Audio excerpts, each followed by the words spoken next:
하나님의 말씀은 고린도전서 15장 51절로 마지막 절까지. 보라, 내가 너희에게 비밀을 말하노니 우리가 다 잠잘 것이 아니요 마지막 나팔에 순식간에 호련히 다 변화하리니, 나팔 소리가 나며 죽은 자들이 썩지 아니할 것으로 다시 살고 우리도 변화하리라. 이 썩을 것이 불갑을 썩지 아니할 것을 입겠고, 이 죽을 것이 죽지 아니함을 입으리로다. 이 죽을 것이 썩지 아니함을 입고 이 죽을 것이 죽지 아니함을 입을 때에는 사망이 이김에 삼킨 바 되리라고 기록된 말씀이 응하리라.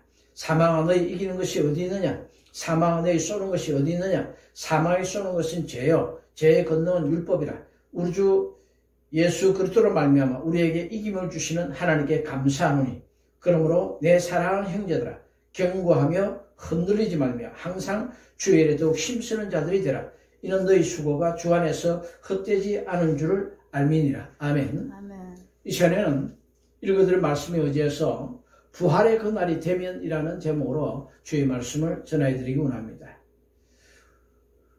우리가 장차 얻게 될 부활에 대한 모델은 예수님이십니다. 이러한 예수님의 부활하신 모습은 새로운 살과 뼈를 가지셨어요. 부활하신 예수님께서 제자들에게 나타나셔서 보라, 영은 살과 뼈가 없으되 나는 있다. 와서 만져보라 했습니다. 또한 제자들이 보는 가운데서 구운 생선 한 조각을 잡수시기도 하셨고, 십자가에 달려 죽기 전에 마지막 만찬석에서 말씀하시기를, 내가 하늘나라에서 새 포도주를 마시기까지는 이 땅에서 포도주를 다시 마시지 않겠다, 그렇게 말씀하셨습니다. 이러므로 천국 가면 포도주가 허락됩니다. 마음껏 맛있는 음식 먹고 마시면서 즐거워하면서 하나님께 영광과 찬송을 돌려드리겠다. 그러나 술이 취해서 해롱거리고 덕을 세우지 못하는, 죄를 범하는 그러한 일은 없습니다. 오직 그 술로 인해서 더 기쁨이 충만해지고, 이로 말미암아 하나님을 기뻐하며 하나님께 경배드리는 일만 있습니다. 또한 부활하신 예수님의 모습은 시공을 초월해서 하늘을 오르내리기도 하셨습니다. 예수님께서 십자가에 달려 돌아가신 후에 제자들이 그 모인 곳에 문들을 꽉 닫고 있었는데, 예수님께서 문도 안 열고 쑥 나타나셔가지고 평강하라 그러고서 말씀하십니다. 시공을 초월해요. 벽을 초월해요. 그뿐만 아니라 예수께서 500여 형제들이 쳐다보는 가운데서 천사들과 함께 구름을 타고 올라가실 때 제자들이 자세히 하늘을 쳐다보고 있으니까 천사들이 하는 말이, 이 갈릴리 사람들아, 어찌하여 이렇게 자세히 하늘을 쳐다보느냐? 이 구름을 타고 올라가시는 이 예수는 다시 이 구름을 타고 내려오실 것이다. 재림하실 것을 말씀해 주셨습니다. 이러한 우리 주 예수님은 주 안에서 예수 믿고 죽은 자들, 곧 잠자는 자들의 첫 열매가 되시는 모습입니다. 이러므로 이 예수님의 모습은 오늘날 우리가 부활하게 되면 우리 또한 이대로 이 모습을 갖추게 될 것에 대한 예시입니다. 자, 부활의 그날이 되면 어떻게 될까요? 첫째, 사망을 이깁니다. 오늘 이 본문 55절 보니, 사망아, 너 이기는 것이 어디 있느냐? 사망아, 너희 쏘는 것이 어디 있느냐? 그랬습니다. 부활하게 되면 이 사망이 생명에게 삼킨 바 되어져 버리기 때문에 사망이 없어요. 사람들은 죽음을 두려워합니다. 이에 고문을 당하게 되면 배신하게 되거나 또 일찍 죽게 되는 것이 두려워서 온갖 죄를 범하기도 합니다. 죽음 앞에서 또한 말세에는 예수님을 배도하기도 합니다. 그러나 부활의 그 날이 오면 이 사망이 영생에게 삼킨 바 되어져서 사라져버리게 됩니다. 이에 육신의 고통과 사망이 영원히 패하게 됩니다. 욥기서 7장 2절 5절 보니까 욥이 그 엄청난 재앙을 당하고 육신이 아파서 고통해서 괴로 몸부림칩니다. 너무너무 아파서 자살하려. 그러나 하나님께서 꿈에서 놀래게 하시고 죽지 못하게 합니다. 수년 전에 어떤 한 부부의 말을 들었습니다. 두 분 다 말기암에 걸려가지고 너무 고통스러우니까 같이 유서를 남기고 안락사를 택한 그런 사인이었습니다. 죽음은 이렇게 고통스럽습니다. 그러나 이 질병 또한 사라져버리게 됩니다. 지난해 저는 태어나서 가장 크게 고통스러웠습니다. 재작년에 고통했던 일로 인해서, 다쳤던 일로 인해서 인천에 있는 성모국제병원에서 중환자실에서 하루 동안에 5번도 죽었어요. 신부전증, 또 동맥이 막히고, 또 물이 차대 하체에서부터 폐까지 꽉 차가지고 호흡이 곤란해서 하다가 호흡이 마침내 막혀가지고 정신은 조금 있는 가운데서 그대로 침대에서 쓰러져. 마지막이구나. 이제 내 생명 끝나는구나. 너무너무 고통스러운 가운데서도 나 같은 죄인을 구원해 주신 하나님 감사합니다. 감사합니다 하고 의식을 잃었습니다. 그런데 죽을 때가 아닌지 또 좀 있으면 살아나 있는 거예요. 의식이 돌아와 있고. 하루에 5번도 더 죽었다 깨어났다니까요. 그러나 인간의 본분은 하나님의 영광을 위해서 있고 또 하나님을 경외하는 것이 인간의 본분이기에 젊은 날에 죽는다 할지라도 큰일도 이루지 못하고 죽는다 할지라도 그 엄청난 고통 가운데서 또 감사합니다 하고서 쓰러졌어요. 정신을 차린 때에도 중환자실에서 나온 뒤에도 한 번에 20m를 걸어가지 못했습니다.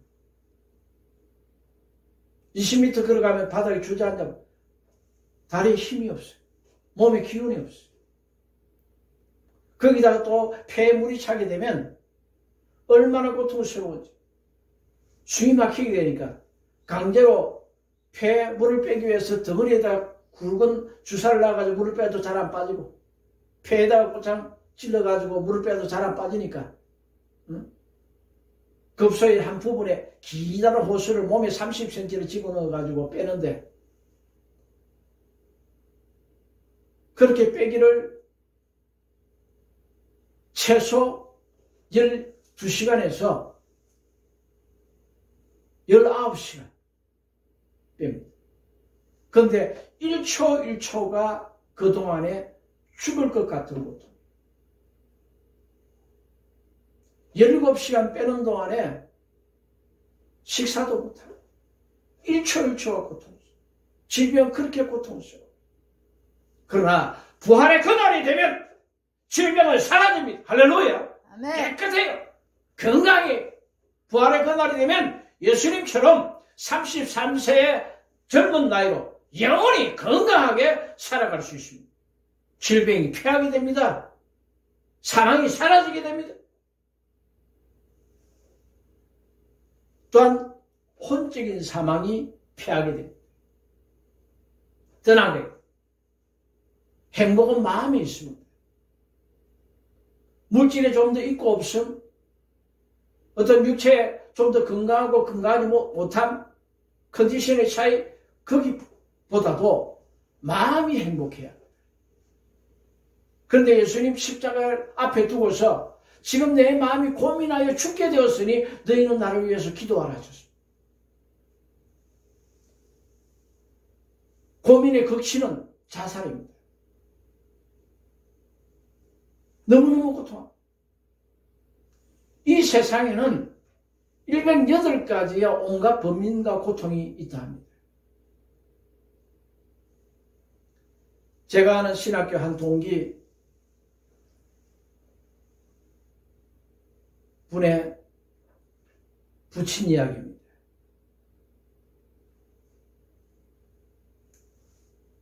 젊었을 때 6.25 때 남해에 홀로 내려왔어.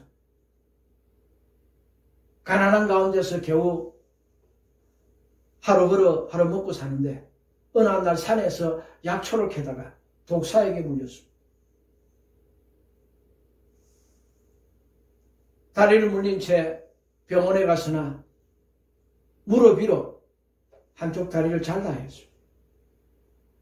건강하던 그가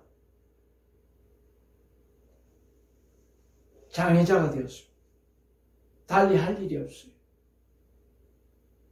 자녀는 하나 둘 나기 시작하고 먹이는 살려야 되는데 어떻게 할까 하다가 동냥을 하기 시작했습니다.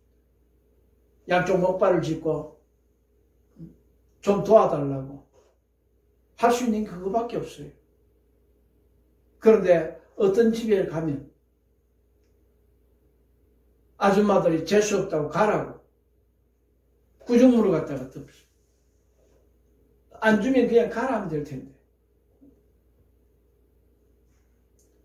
그러나 그 구정물을 뒤덮어 쓰고서도 한 푼 주십시오. 한 푼 주십시오. 그래야 자식들을 먹여 살릴 수 있었습니다. 그렇게 10년, 20년, 근 30년 살았습니다. 이제 자녀들이 커서 시집장가 보낼 때가 되었습니다. 그런데 뜻하지 않게 몸이 너무 안 좋아서 병원에 가봤더니 말기암이에요. 몇 달 못 산다는 거예요. 오래 살아봐야 6개월. 예, 그는 예수를 알지 못했습니다.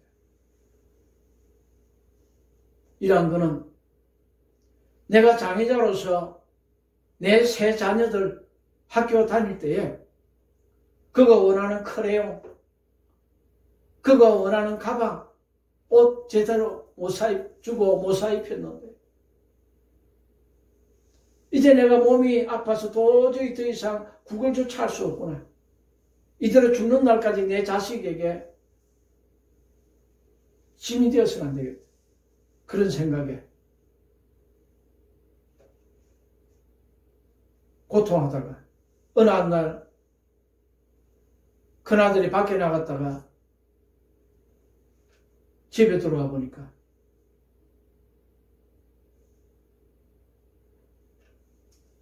천정에 목을 매달고 돌아가셨어요. 그런데 유서를 보니까 나의 사랑하는 자녀들아, 너희에게 보다 더 못해준 내가 미안하다. 너에게 더 이상 짐이 되기 싫다. 그러니 상처받지 마라. 너를 조금이라도 더 사랑해 줄 수 있는 방법이 내가 이것밖에 없어서 나는 먼저 간다. 그렇게 했습니다. 그분 장례식 때 온 이웃 사람들도 울고불고 했습니다. 너무나도 괴로웠을 거예요. 살다 보면 죽고 싶을 정도의 고통이 엄청나게 있습니다. 많은 범민이 있어요. 그러나 부활의 그날이 되면 싹 사라져요. 완벽한 승리. 다시는 눈물이 없고 고통이 없으며 우는 소리와 부리는 소리가 없습니다. 어떤 사람의 성격 차이도 없고요. 그로 인한 아픔도 이별도 없고요. 어떤 사람의 개인 차이로 인한 충돌도 없게 됩니다. 각 나라와 각 사람 사이에 이념의 차이도 없게 됩니다. 오직 주 안에서 기뻐하고 즐거워하면서 하나님께 감사와 영광을 돌려드리게 되는 것이 천국에서의 부활의 모습입니다. 이것을 우리 주께서 주신 것입니다. 아멘.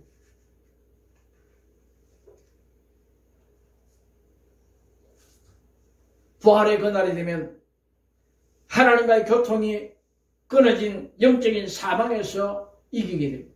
아담의 범죄 이후로 이 세상의 죄악은 자꾸 더해져 가고 마침내는 하나님 죽었다는 사실론까지 있게 되었습니다.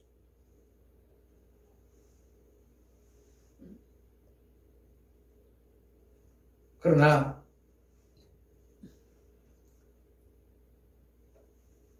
하나님 찾고 심수해서 노력하는 많은 사람들 하나님 만납니다. 하지만 그 만남이 그렇게 시원하지는 않습니다. 기도하는데 꼬장꼬장 응답받기 힘듭니다. 어떤 분들은 40일 금식기도 하다가 금식기도는 마쳤는데 소경이 된 분도 있고요. 제가 아는 어떤 분은 안전뱅이로 살아가는 분도 있었습니다.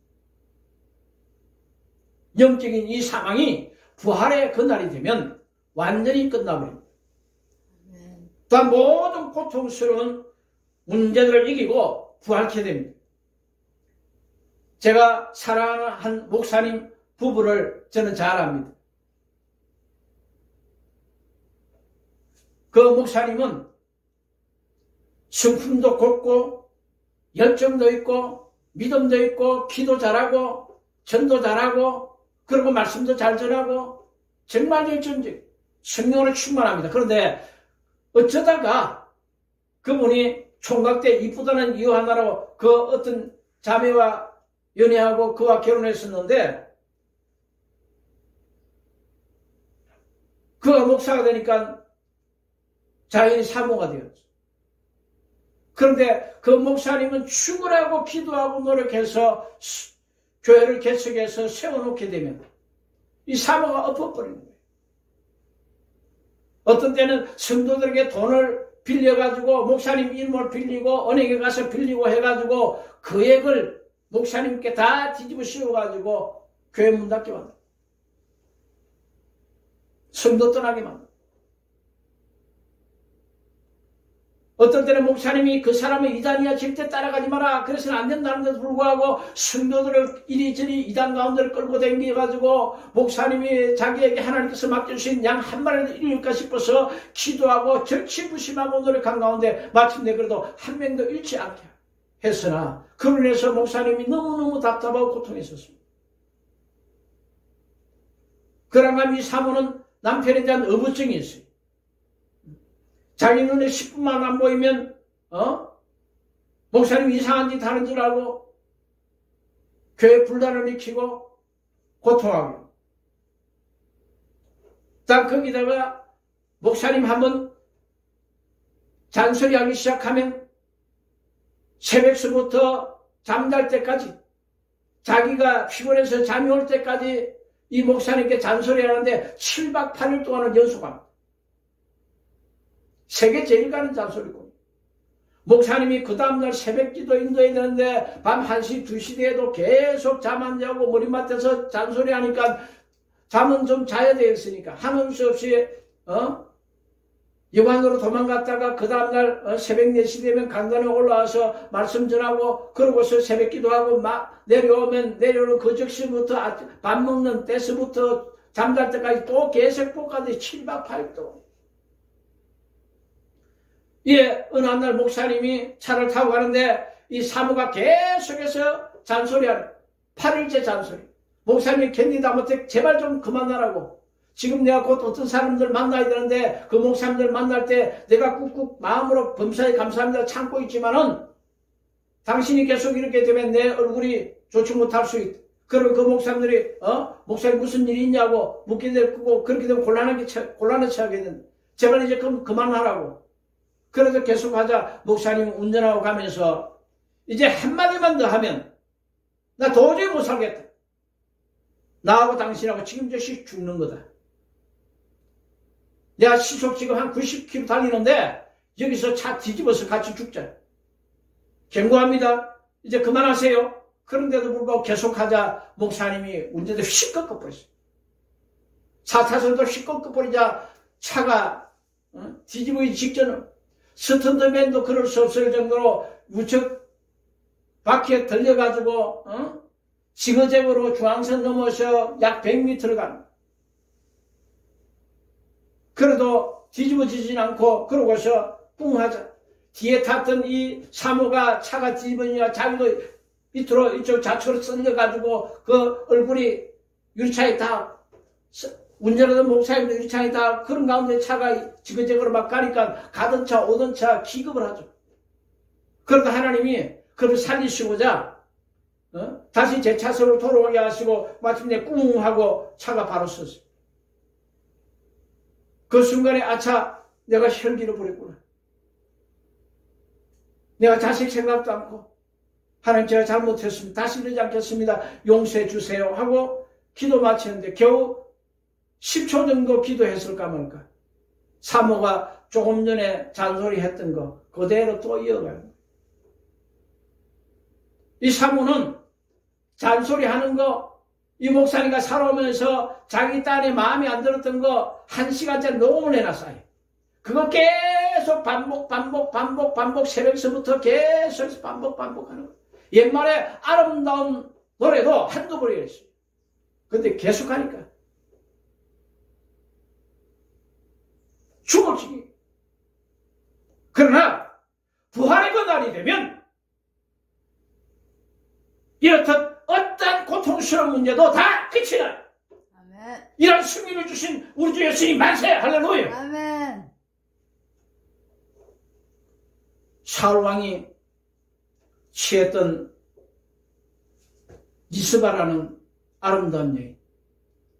사울 왕이 블레셋 군사와 싸우다가 죽었을 때 죽고 나자 그 아들 이스보셋이 왕이 되었으나 그 생전에 장군이었던 아브넬이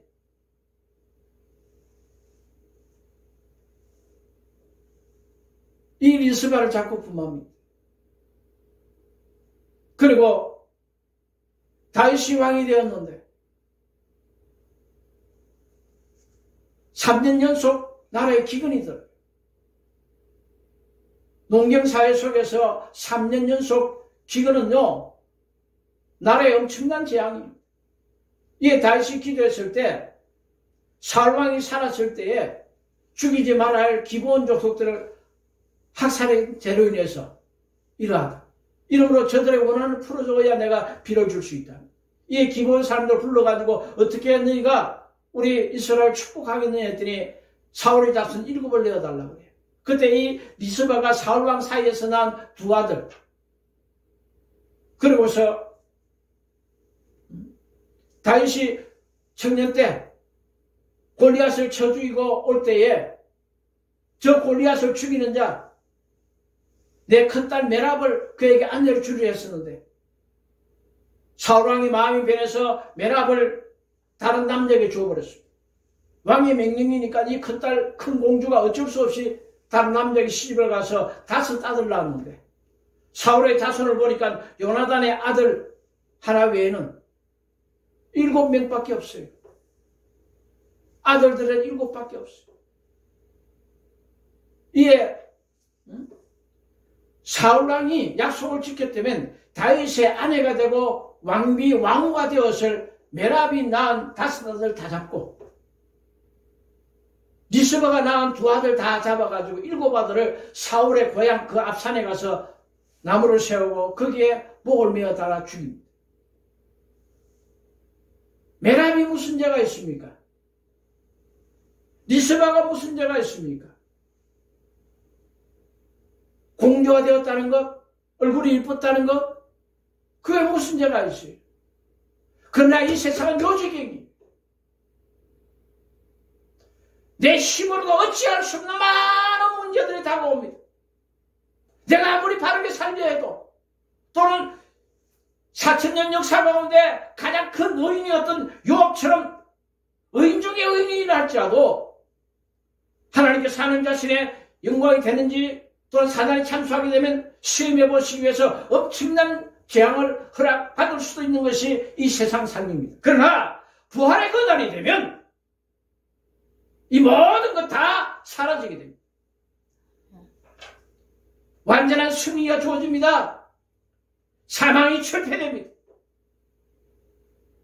영원히 기뻐하고 즐거워하는 영생의 나라가 펼쳐집니다. 할렐루야. 아멘. 이것을 우리 주님께서 다 해결해 놓으시고요. 사망과 저주, 질병, 고통, 모든 문제 다 짊어지고 다 이루었다. 다 청산해 놓으셨습니다. 그리고 예수 자신을 믿고 의지하는 자, 그 뜻대로 살고자 하는 자, 하나님을 경외하는 그들에게 영생의 길을 활짝 열어놓으신 것입니다. 부활의 그날이 되면 아담의 자손으로 태어난 온갖 재성, 제약도 다 이기게 됩니다. 거듭나게 되면 경건하게 살고 싶어요. 그러나 잘 안 돼요. 어떤 사람은 술 중독에 빠져가지고 헤맵니다. 어떤 사람은 도박에, 어떤 사람은 마약에 빠져 쇠매기도 합니다. 어떤 한 목사님은 제발 경건하게 살자고 아무래도 안 되니까 관을 만들어 놓고 매일같이 하루 2시간씩 관 속에 들어가 있다 나와도 또 생각으로 마음으로 입술로 범죄하는 거예요. 저는 하나님께서 저를 만날 수 있는 그날에 주초를 끊어주셨어요. 예, 신학교에 들어가더라고 나이 30세 때 합격 통지서를 받았는데 신학교 입학 하루 전날에 이틀 전날에 연탄을 5잔 쌓아놓고 자살을 했어요. 왜? 또 담배 이거 못 끊어가지고.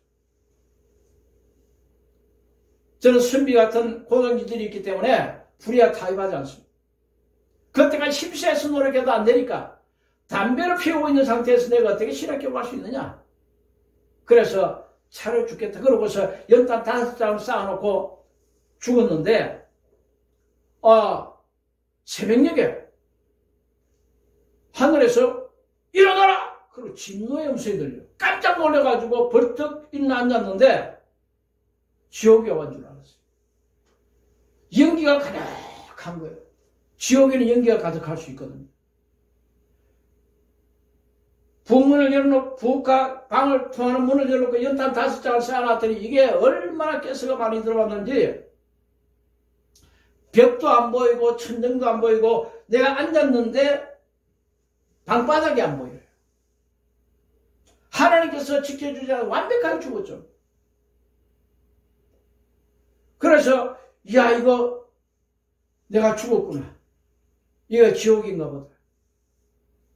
하나님께서 일찍 은혜와 권능을 강하게 수많은 귀신들 예수 이름을 쫓아내는 데 쓰임받고 백년들을 고친 데 쓰임받았는데 야 나는 마귀한테 더 얻어맞겠구나. 큰일 났다.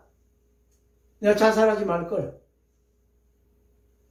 그러고 좀 있으면 뿔 달린 마귀 새끼가 나를 데려오겠지.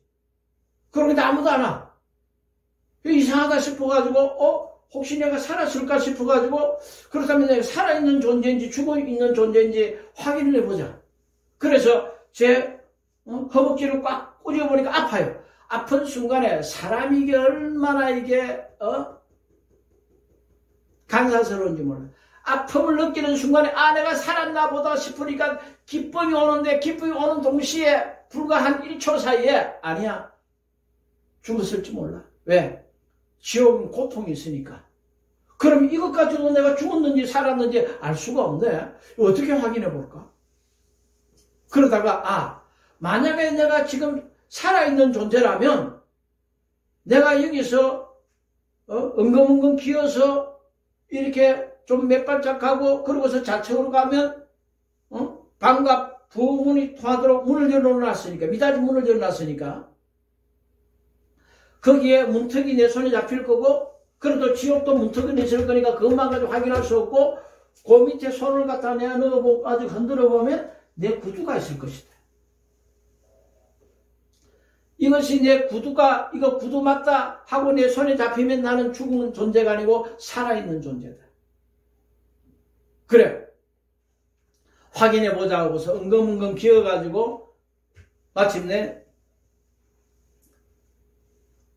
손을 더 잡으니까 구두가 잡혀.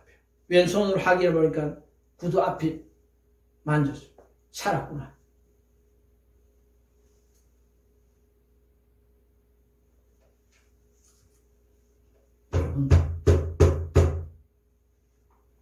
부활의 그날이 오면 아담의 자손으로 인한 내 안의 연약함, 죄성 다 사라지게 됩니다. 마지막으로 썩지 않고 영광스럽고 신령한 몸으로 영원히 살게 됩니다. 오늘 본문 앞에 보니까 42절 이하에 이렇게 기록돼 죽은 자의 부활도 이와 같으니 썩을 것으로 심고 썩지 않을 것으로 다시 살며 욕된 것으로 심고 영광스러운 것으로 다시 살며 약한 것으로 심고 강한 것으로 다시 살며 육의 몸으로 심고 신령한 몸으로 다시 사나니 육의 몸이 선적 또한 신령한 몸이 있느니라. 할렐루야. 아멘. 어떻게 하든지 간에 영벌이 아닌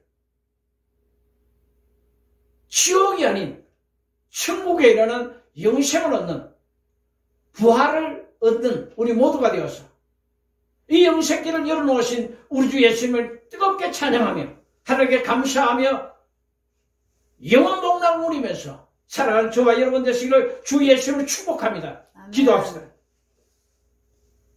좋으신 아버지 감사합니다. 우리를 위해서 독생자 예수님을 이 땅에 보내주시고 우리의 모든 죄악과 저주와 질병과 문제들을 다 짊어지고 생사죄를 짊어지고 가는 어린 양처럼 죄의 삭신 사망까지 당하시고 마침내 사흘 만에 영생하셔서 생명의 부활의 길을 열어놓으신 감사합니다. 십자가에 달려서 벌써 죽은 나고서 한 군인이 창으로 옆구리를 찌르서 확인 사살까지 당하셨으나 너무나도 완벽하게 사신 부활의 주님 예수님 감사합니다. 주의 감사와 영광을 돌리었고 우리 구주 예수 그리스도를 감사하며 기도드리옵나이다. 아멘.